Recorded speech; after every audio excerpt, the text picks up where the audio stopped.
So once you come over here, it starts loading and the screen starts loading. And what happens from there is it's going to bring you to building your store. So once it brings you to building your store, what's going to happen from there is you are going to be taken into this section, which is basically your basic dashboard. Okay. Now, once you're in your dashboard, what you're going to be doing is you're going to be downloading some application, which will basically allow you to, start your drop shipping.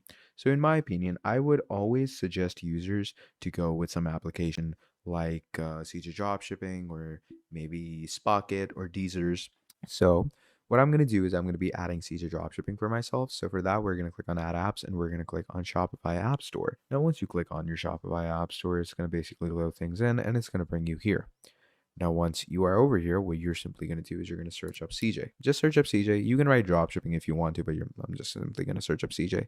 Once you search up CJ, it's going to bring you here where it says CJ dropshipping much faster. Now, once you go here, you're going to click on open app